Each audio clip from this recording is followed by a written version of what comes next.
Have you ever been pushed so far to the edge, so deep into despair, that you'd be willing to listen to the most impossible proposition? A proposition so insane, it defies all logic. Yet you listen anyway, because logic has failed you completely. Let me introduce you to Elias Vance, a man whose net worth could rival the GDP of a small nation. A titan of technology, living in a Manhattan penthouse, surrounded by a world he built on cold, hard data. But in the most expensive pediatric wing at Mount Sinai Hospital, his data meant nothing. His son, 8-year-old Noah, was a ghost in the machine, fading away from a neurological plague that had stumped the world's greatest minds. Then came the twist of fate.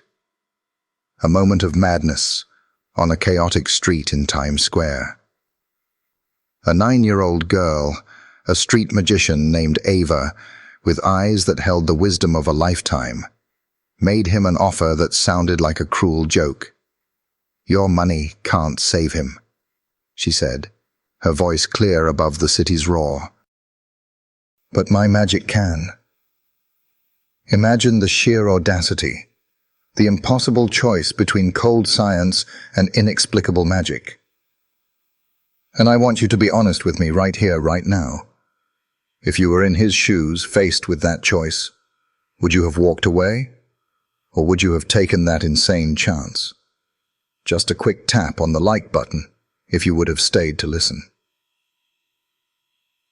Because Elias, against every logical fiber in his body, did stay.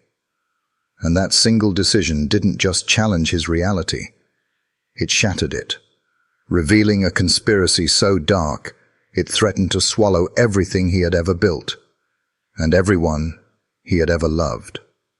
So, there he was, Elias Vance, the titan of tech, walking through the sterile, white corridors of Mount Sinai, being led by a 9-year-old girl. You can just imagine the scene.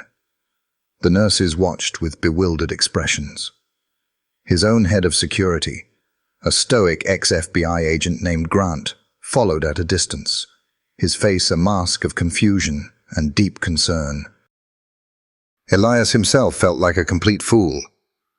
Every step was an argument in his own mind, a war between the desperate father and the rational CEO. What was he doing? Bringing a street performer into a controlled medical environment? It was reckless, illogical, insane. But the image of his son's vacant eyes, the memory of that fading light, pushed him onward. They entered Noah's room, a space that had become more of a mausoleum than a child's bedroom. The air was thick with the scent of antiseptic and unspoken grief. Noah lay motionless, a pale figure tethered to a dozen silent machines that monitored a life that was barely there. Elias expected a show, a deck of cards, some cheap sleight of hand. Instead, Ava did something far stranger. She simply pulled a small stool to Noah's bedside, sat down, and began to hum. It was a simple, haunting melody, a tune with no words, yet it seemed to fill the room with an ancient energy, a frequency that vibrated deeper than sound. It gives me chills just telling you this. I don't even know what time it is where you are, whether it's late at night or early in the morning. But wherever you are in the world watching this, I hope you're sitting down. For a full minute, nothing happened. Elias felt a wave of anger and disappointment wash over him. It was a cruel joke after all. But then, Noah's fingers twitched. His eyelids fluttered open, not with the usual empty stare, but with a sharp, clear focus. He turned his head, his eyes locking onto Ava's, and then a voice, raspy from 2 years of disuse, whispered into the silence and shattered Elias Vance's world. "The melody," Noah breathed. They played the wrong melody. In the White Room. The White Room. The wrong melody. Those words echoed in the sterile hospital room, heavier than any medical diagnosis. The doctors were floored, scrambling for explanations. They called it an anomalous vocalization, a spontaneous neurological event. They tried to rationalize it, to fit it neatly into their textbooks. But Elias knew, deep in his gut, the place where data couldn't reach. He knew this wasn't random. This was a memory. It was a key to a locked door he never even knew existed. He had his finance department wire Ava the $1 million on the spot, not as a fee, but as a retainer. He wasn't letting this girl, this impossible key, out of his sight. He installed her in a guest suite in his penthouse, a gilded cage with a view of the entire city, under the watchful, wary eye of his security chief, Grant. The directive was simple: keep her safe at all costs. Elias Vance didn't just build a tech empire. He had weaponized information. Now, he turned that entire arsenal on his own past. He retreated to his command center, a room that looked less like a home office and more like a NORAD bunker. He tasked his elite cybersecurity team, the best hackers and digital forensic analysts money could buy, with a single obsessive mission: find the White Room. They scoured every digital footprint of his life, every encrypted transaction, every hospital record, every piece of communication related to his late wife, Lena, who had been a brilliant neuroscientist in her own right. For 48 frantic hours, they hit nothing but digital dead ends. The trail was colder than ice. It was as if this place, this memory, had been professionally erased. But Elias kept replaying Noah's words, the melody. On a final, desperate hunch, he had his team run a deep-level forensic scan on Lena's personal cloud servers, and there, buried under layers of military-grade encryption and flagged for permanent deletion, they found it. A ghost in the machine. A file labeled Protocol Anomaly, Subject B. It was a complete biotelemetry log from 8 years ago, on the day Noah was born. It contained Lena's frantic notes, vitals, and a short audio clip, and in it, you could hear the haunting melody Ava had hummed, abruptly cut off by a jarring, discordant sound, and the unmistakable faint cry of a second infant. The sound was faint, distorted by static, but it was undeniably the cry of a newborn. For Elias, it was a sound that fractured reality. He had been there in the delivery room. He had held his wife Lena's hand. He had seen his son, his only son, being whisked away to the NICU. There was no second child. The official records, the doctor's reports, his own grief-stricken memories all screamed the same fact. Yet the data on his screen, his late wife's own encrypted log, told a different, horrifying story. The file was more than just a sound clip. It contained fragments of a research proposal, one that Lena had apparently been working on in secret. It had a title that sent a blade of ice through Elias's heart: the Neural Echo Protocol. This wasn't just academic research. It was a blueprint for the unthinkable. The theory was radical, bordering on monstrous. It postulated that identical twins, if separated at the moment of birth and raised in radically different environments, could form a unique, quantifiable neurological link. One twin, designated the Echo, in this case, Ava, would be molded in a harsh, unpredictable environment to force the development of extreme resilience and unique cognitive skills. The other, the source, Noah, would be kept in a controlled, stable setting. The protocol's endgame was to prove that the Echo twin could be used as a biological key, a living, breathing remote control to activate, suppress, and even heal specific neural functions in the source twin. It was never about a cure. It was about creating a priceless biomedical patent, a human key, and its corresponding lock, worth not millions, but hundreds of billions. Elias felt the blood drain from his face. His son's illness wasn't a random tragedy of nature. It was an engineered condition. And Ava, the daughter he never knew he had, wasn't just lost. She was a variable in the cruelest experiment imaginable. At this point, you have to wonder what you would do. It's a truth so poisonous, it could destroy everything. Would you expose it to the world, risking the danger, or handle it quietly to protect the children? Comment 1 if you'd go public, or 2 if you'd seek justice in the shadows. For Elias, there was no choice. This was no longer about a company or a reputation. It was about a stolen child and a life destroyed. He was no longer just a father. He was a hunter. A hunter needs a target.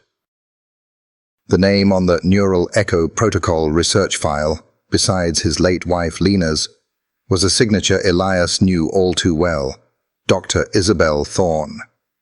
A celebrated neuroscientist, Lena's former mentor at Stanford. A close family friend who had delivered a tearful eulogy at Lena's funeral. The betrayal was so profound, it was almost unthinkable. Elias instructed his top legal team in Washington, D.C. to make the first move. It was a subtle one, a legal jab. They filed a discovery motion against a private research fund linked to Thorne, citing intellectual property concerns from Lena's estate. It was designed to rattle the cage, to see how the serpent would react. The reaction wasn't subtle. It was immediate, and it was overwhelming. Within 24 hours, a team of powerhouse lawyers from a cutthroat firm in Chicago descended upon Elias's company, Elysium Dynamics. They didn't just counter his motion, they carpet-bombed him with litigation. They served him with a sweeping injunction, accusing him of corporate espionage. They tried to drown him in paperwork, to tie him up in legal knots so tightly he wouldn't be able to breathe, let alone investigate. It was a classic corporate power play, designed to intimidate and exhaust a lesser man into submission. But Elias Vance was not a lesser man. He weathered the legal storm, which only forced his hidden enemies to abandon subtlety and escalate their tactics from the courtroom to his front door. The second attack came one night, as the city slept. The penthouse's multi-million-dollar security system, designed by former Mossad agents, went into silent alarm.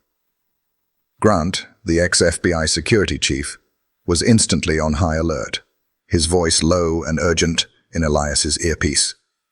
On the surveillance feeds, they saw them, a four-man team, dressed as medical transport personnel, moving with the chilling precision of a special forces unit through the service levels of the building. They weren't thieves. They carried no bags for loot. They carried silenced pistols and medical kits containing high-dose tranquilizers and restraints. They weren't there to steal something. They were there to steal someone. They were coming for Ava. The hunt had turned. The hunter was now the hunted, and the prize was the little girl sleeping peacefully just down the hall. The attack was repelled. Grant and his team were the best in the business, and the would-be kidnappers vanished into the city's shadows, leaving behind only the cold echo of terror and a very clear message: we can reach you. The penthouse, once a symbol of untouchable success, now felt like a fortress under siege. Elias doubled security, turning his home into a veritable Fort Knox, a gilded cage floating above the city. But the most extraordinary discovery in the wake of the attack didn't happen in the security command center, reviewing surveillance footage. It happened in the quiet of the aftermath between the two children who were at the heart of this terrifying storm, and it changed everything. While Elias and Grant were debriefing, they found Noah, who had been sound asleep in his own room during the entire incident, wide awake in Ava's suite. He was sitting at a desk with one of Elias's encrypted tablets, his small fingers flying across the screen. He was mapping the building's entire digital network infrastructure, pointing out security vulnerabilities and backdoors with a precision that would have impressed a senior Elysium engineer. He couldn't have known this. He'd never been taught code, never studied network architecture. When Elias, stunned, asked him how he was doing it, Noah simply looked up from the screen and pointed to his sister, who was sitting calmly on her bed. "Ava showed me," he said, as if it were the most obvious thing in the world. "She showed me the safe paths." In my head, it was more than just a shared memory from the past. This was an active, real-time link, a silent, instantaneous transfer of information. Ava, with her street-honed instincts for observing her environment and identifying patterns, could somehow feel the building's weaknesses, its escape routes, its blind spots. And she could project that intuitive understanding directly into Noah's mind, which in turn could process and articulate it with uncanny technical accuracy. They were two halves of a single, extraordinary mind. One was the intuitive sensor, the other the logical processor. The bond their enemies had sought to exploit, this neural echo protocol, had just become their greatest defense. It wasn't just a scientific curiosity anymore. It was their weapon. Armed with the knowledge that his children weren't just victims but active participants in this war, Elias Vance went on the offensive. His strategy was no longer a quiet investigation. It became a multi-front assault, waged in courtrooms, on the dark web, and in the forgotten shadows of the past. The first front was digital. Elias unleashed his cybersecurity team with a new, ruthless mandate. Find everything on Dr. Isabel Thorne. They moved beyond simple hacking. They launched counterintelligence operations, creating digital traps and following the dark money trail from Thorne's research fund through a labyrinth of offshore accounts and shell corporations that stretched from the Cayman Islands to Zurich. It was a silent, brutal war, fought with code and algorithms. The second front was legal. In Washington, D.C., his powerhouse lawyer, Ms. Chen, used the foiled kidnapping attempt as a battering ram. She filed emergency motions with federal judges, painting a vivid picture of a corporation so desperate to protect its secrets that it resorted to violent felonies against a child. The legal narrative shifted instantly from a dry corporate dispute to a high-stakes criminal conspiracy. Mrs. Chen wasn't just fighting a lawsuit anymore. She was building a case for the Department of Justice, arguing that this went far beyond stolen patents and into the realm of human trafficking and illegal experimentation. But the final, critical breakthrough came from the third front, the human element. Grant, using his old FBI contacts, finally located a name from the original hospital logs, a junior lab technician who had abruptly quit his job just weeks after the twins' birth. They found him living a quiet, fearful life in a small town in rural Montana. After days of careful persuasion by Grant, terrified of Thorne's long reach, even after all these years, the man finally agreed to talk. His confession, delivered over a crackling encrypted phone line, was the missing piece of the puzzle. He described in a voice trembling with guilt how Dr. Thorne herself had overseen the entire operation that night, falsifying the death certificate for infant B and arranging the clandestine handoff of the baby girl, Ava, in the hospital's underground parking garage. That's the part that always gets me. The betrayal from someone you once called a friend. On a scale of 1 to 10, how deeply does a betrayal like that cut? Let me know in the comments below. For Elias, this confession was more than just evidence. It was the voice of the ghost that had haunted his family for 8 long years. The technician's confession confirmed Elias's worst fears. But it also did something else. It held up a mirror to the man himself, and Elias Vance was horrified by the reflection. He had spent his entire adult life building an empire on the altar of cold, hard logic. He managed risk. He quantified outcomes. He believed that any problem could be solved with enough capital and the right algorithm. He had always viewed emotion as a liability, a messy, inconvenient variable that clouded judgment. This philosophy had made him a billionaire. It had given him everything he thought he wanted. And now, with a soul-crushing certainty, he realized it had also made him blind. He replayed the last year of his wife Lena's life in his mind with agonizing clarity. The long hours he'd spent at the office chasing the next billion-dollar valuation. The international business trips he took while she was wrestling with her increasingly dangerous partnership with Isabel Thorne. He remembered the times she had seemed distant, stressed, trying to talk to him about her ethical concerns over dinner, only for him to dismiss them as academic pressure, offering to fund her lab further instead of actually listening. He had been so focused on building a secure future for his family that he had utterly failed to see the clear and present danger it was in. His relentless ambition hadn't protected them. It had created a vacuum of neglect that their enemies had gleefully filled. The irony was the most devastating blow. His entire fortune, the core technology of Elysium Dynamics, was built upon the foundational research that Lena had pioneered, the very same research that Isabel had twisted into this monstrous protocol. His kingdom was built on stolen, poisoned ground. In that moment, sitting alone in his silent command center, surrounded by screens displaying the evidence of his shattered world, Elias Vance finally broke. The cold, analytical CEO was gone, replaced by a grieving husband and a terrified father. He understood that the most important variables in his life weren't on a spreadsheet. They were his children, playing a quiet card game down the hall. He had to save them, but he also knew with every fiber of his being that he first had to become a man worthy of them.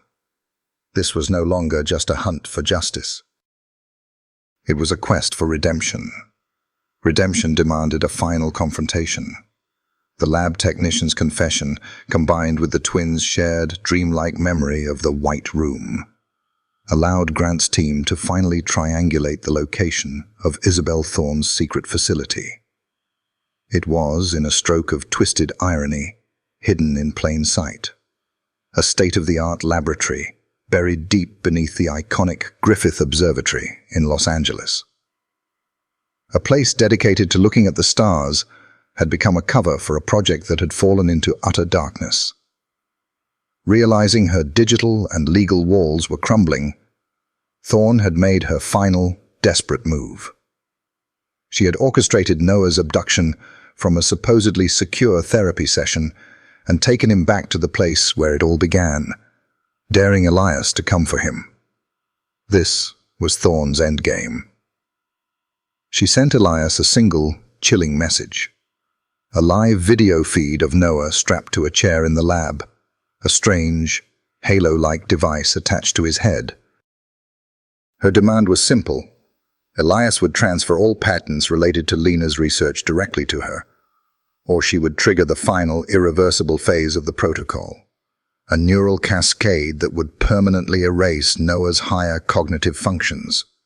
It was a hostage crisis, and a multi-billion-dollar corporate takeover rolled into one. The FBI was moving in, but Thorne controlled the lab's internal systems. She could execute her threat in seconds. The final battle would have to be fought on 2 fronts simultaneously. On the ground, Grant led a silent, black-clad tactical team, breaching the observatory's subterranean levels. But in a mobile command van, parked on the winding road above, the real war was being waged. It was Elias and Ava. Plugged into his system, Ava closed her eyes, her mind reaching out, feeling the pathways of the lab's network through her quantum connection to her brother. "There," she'd whisper, her voice barely audible. A firewall back door, behind the primary life support system. Elias, his fingers a blur across the keyboard, would exploit the opening, his own analytical genius now guided by his daughter's impossible intuition. It was a breathtaking duet of logic and magic, a father and daughter fighting as one, disabling security and predicting Thorne's digital countermeasures. My heart is pounding, just recounting this. The fate of it all hinged on these next few seconds. Take a moment with me, feel that tension, and just comment one single word that describes how you're feeling right now. As Grant's team prepared to storm the lab door, Elias initiated the final command to override the entire system. But on the video feed, they saw Thorne's hand lunge towards the final, terrible activation button. For one infinite fraction of a second, the world stood still. Thorne's finger slammed down on the activation button. But on Elias's screen, a single line of green text flashed across a cascade of dying code. System override. Successful. The halo device on Noah's head sparked, fizzled, and went dark just as Grant's tactical team burst through the door, flooding the pristine white lab with laser sights and shouted commands. It was over. The video feed cut out, but the final image was seared into Elias's mind.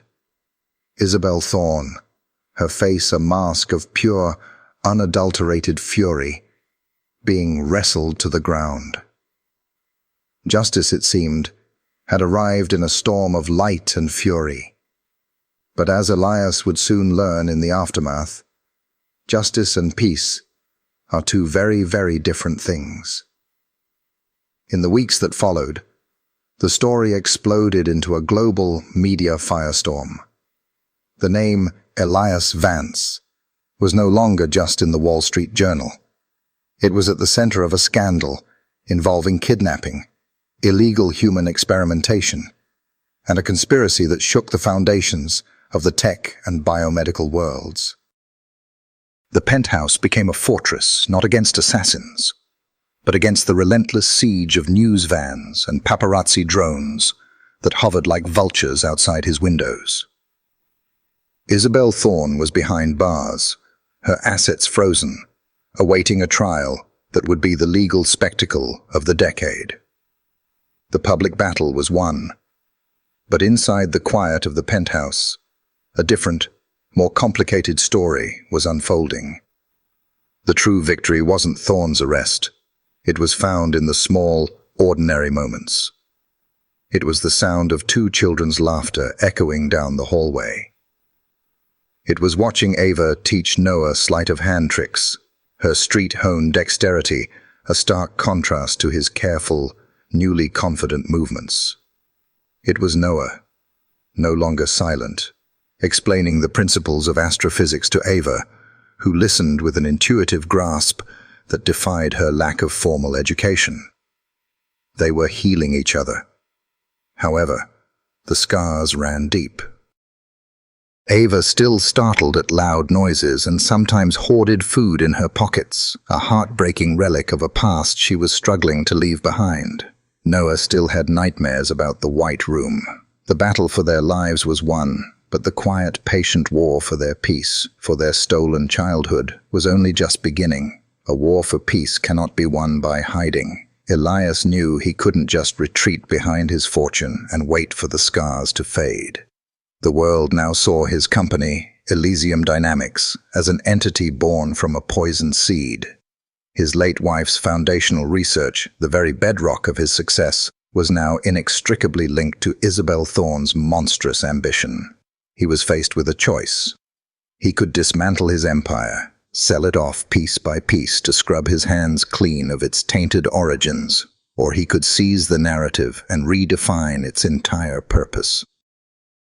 For the man who had been reborn in the crucible of this crisis, for the father who had almost lost everything, there was only one path forward. He didn't just issue a press release. He called a press conference that was broadcast globally from the steps of the New York Public Library. Standing before the world, not as a defensive CEO but as a father, he announced that Elysium Dynamics was being radically restructured. He liquidated a massive portion of his personal stock, billions of dollars, to create a new, independent, non-profit organization, the Elias Vance Institute for Neuroethical Research. Its mission was twofold. First, to fully fund the recovery and support of all the other families affected by the children rescued from Thorne's horrifying network. Second, to take the core of Lena's original brilliant research and dedicate it to a single, transparent, and ethical purpose: curing the world's rarest childhood neurological disorders for free. This wasn't just philanthropy. It was a declaration of war on the darkness they had faced. It was about turning a weapon of control into a tool of healing. The children became the heart of the Institute, not as subjects, but as its soul. On the Institute's advisory board, alongside the world's top neuroscientists and ethicists, sat two new junior consultants: Noah Vance, the boy who could now explain complex brain functions with stunning clarity, and Ava Vance, the girl whose intuitive grasp of human connection often provided insights that the scientists, with all their data, had missed. They weren't just survivors of a tragedy anymore. They were becoming pioneers, helping to ensure that no other child would ever have to walk the path they had walked. And so, our story comes full circle. It began on a cold night in Times Square, with a desperate father drowning in logic and a little girl with nothing but an impossible claim. A girl who offered a miracle not for fame or fortune, but simply for the chance to connect with the one person on earth she felt drawn to. In the end, she didn't just cure her brother. She healed a family, exposed a monstrous truth, and gave a new, profound purpose to a father who had been lost in a world of his own making. The journey from that broken man in the hospital room to the hopeful father watching his children change the world. That was the real miracle. Elias Vance, the man who built an empire on the belief that everything could be calculated, finally learned the ultimate lesson. He learned that in the complex, beautiful, and sometimes terrifying equation of life, the most important variable is the one you can never enter into a spreadsheet. It's not data. It's not logic. It's not wealth. It is the unquantifiable, unpredictable, and profoundly powerful force of human connection. He learned that trusting your heart isn't an abandonment of reason. It's an acknowledgement of a deeper, more ancient form of intelligence. We all face our own impossible problems, our own moments of despair, where the logical path leads to a dead end. We're told to be rational, to ignore the whispers of intuition. But this story is a reminder that sometimes the greatest breakthroughs come when we have the courage to listen to that quiet voice, to take that irrational leap of faith, to trust in a connection we can feel but cannot explain. And that's the kind of story we explore here. Stories that challenge our reality and remind us of the quiet power we all hold. If you believe that the most important parts of life are the ones we can't measure, if you believe in the strength of the human spirit to find light in the darkest of places, then join our community. Hit that subscribe button and let's continue to explore these incredible journeys together. Thank you for sharing this time with me. Be well,